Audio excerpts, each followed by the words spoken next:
Hi folks, today I thought I'd take you down the rabbit hole and share with you how I resolved my chronic anxiety state.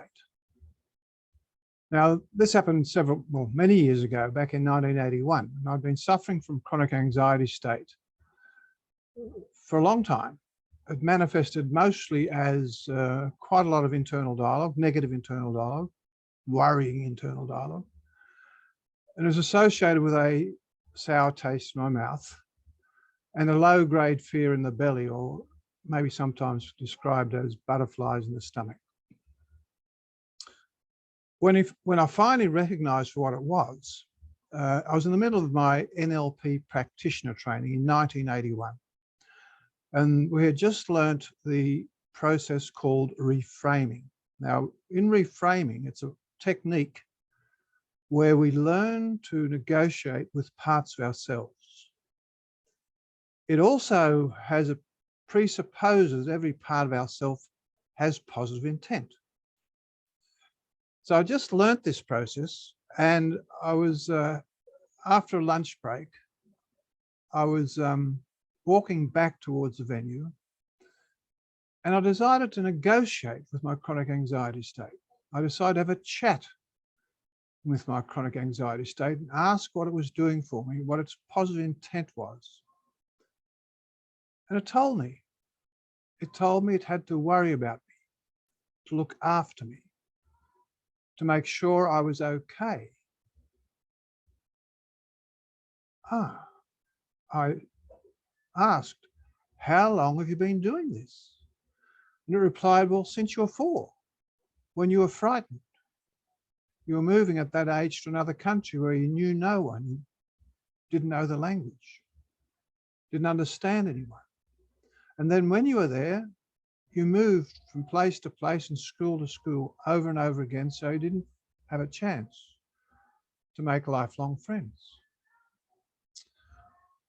Well, I thanked it very much, and I told it I was grateful for looking after me for so long, for its love and concern, and that I'm an adult now and I can look after myself, and I'm much better than when I was younger. And I asked if it would like to take a rest or have a holiday.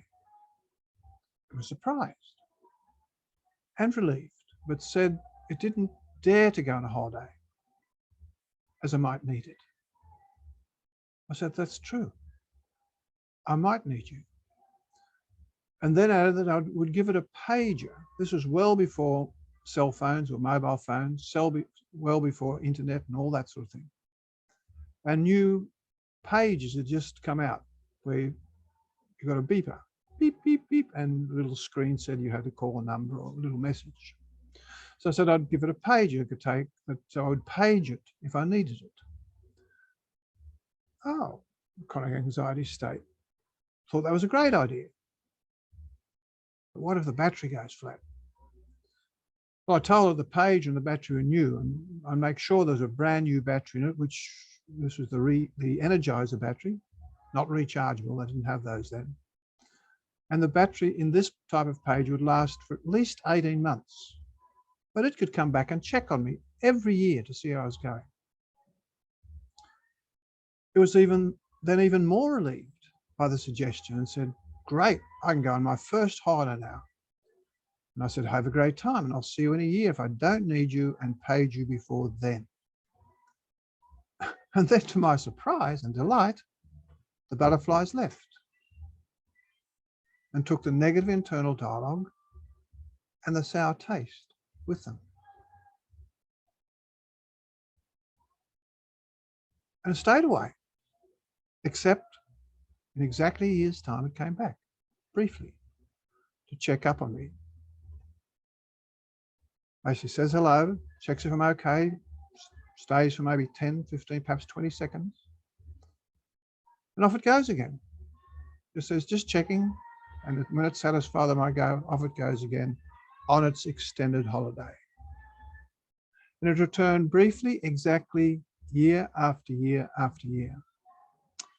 But I also noticed it for myself, that whenever I went on holidays from that moment on, I could relax more on my holidays. I could enjoy my holidays. And I'd only worried about things that were of the immediate concern, in the immediate context, when something needs to be resolved in the moment. And it also had more energy to do other things. My conclusion, that is, in my case, the anxiety state equaled love being worried, being concerned. And once I befriended it and we had an adult chat, which its need to worry about me was validated and respected and thanked and acknowledged, and my use for it when and if needed was understood and was freed from its constant vigilance. As previously mentioned, this happened during my first level NLP practitioner training, which gave me the skills and tools, including reframing, that enabled me to develop and access my own inner skills and resources to resolve an anxiety state. I've been suffering from this for so long, as I can remember right back in my childhood, but the whole process when I did this took maybe 10 minutes, if that.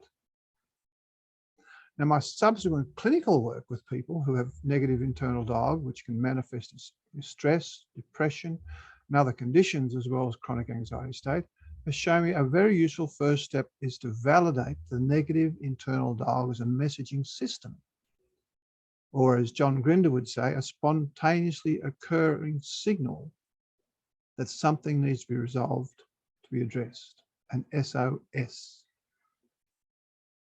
Now, any attempt to override the negative internal dialogue with affirmations or telling it that it can think differently or some other non-validating means can cause it to become angrier, more negative, probably because there's an implied judgment, an implied wrongness, that the current negative internal dialogue is wrong or bad, whereas in reality it's simply a signal in the only way that negative internal dialogue can signal, which is through negative internal dialogue. The only change it can be is become louder and more strident, or softer and quieter, until it's resolved, then it stops.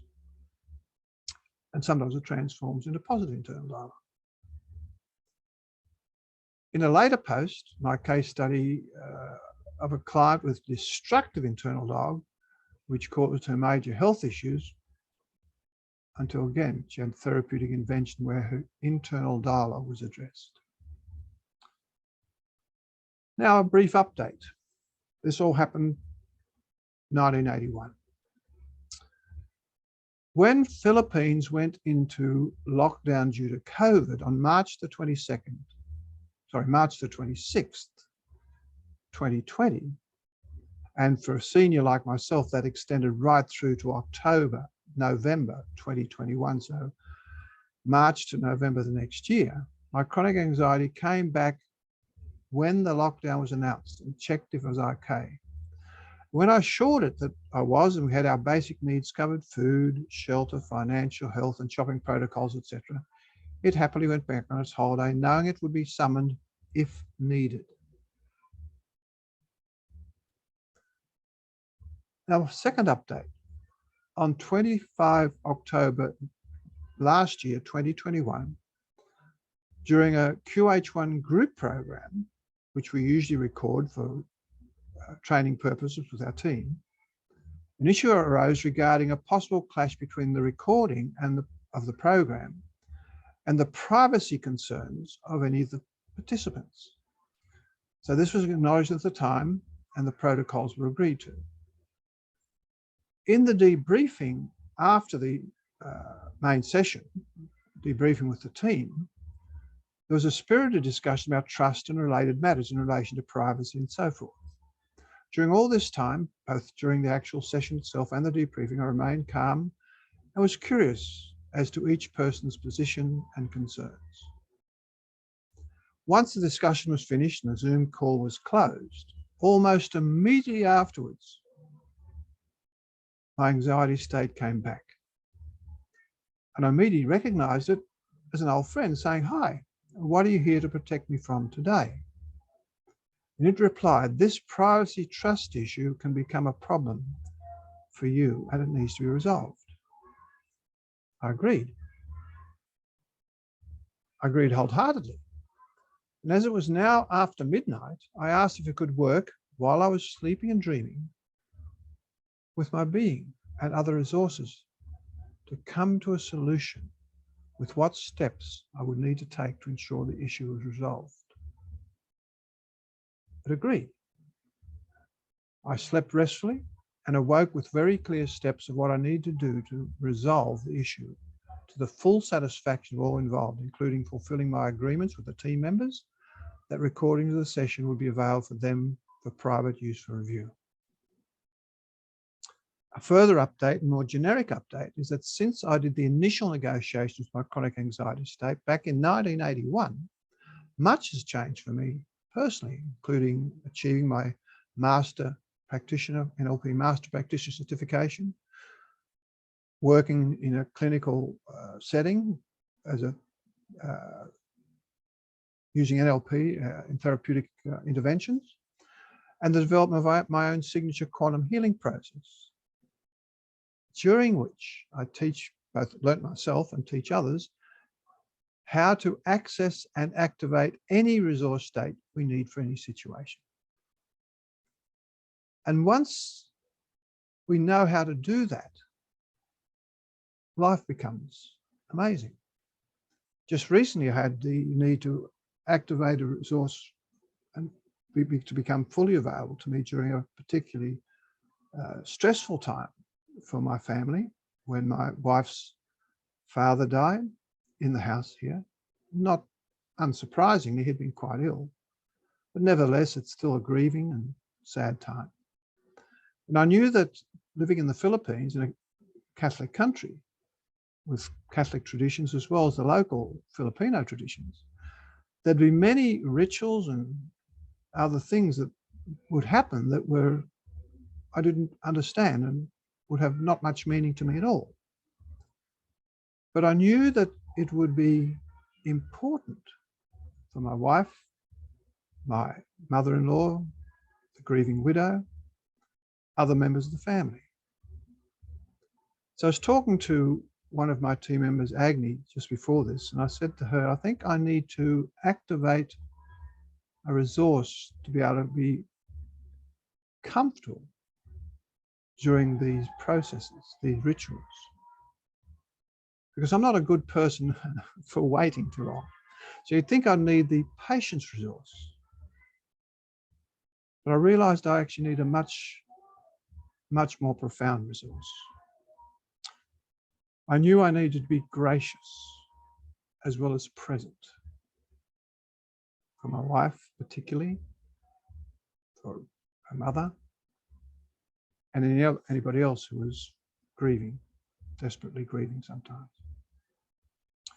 So I asked my being to access and activate my graciousness resource, be gracious during all this time. And I suddenly felt calm.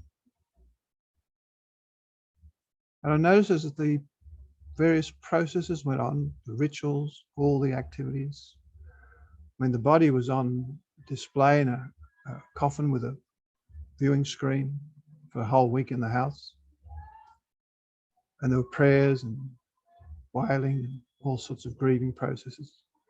Then it was taking the body to the hearse, mass in the Catholic Church, the trip to the burial in the cemetery.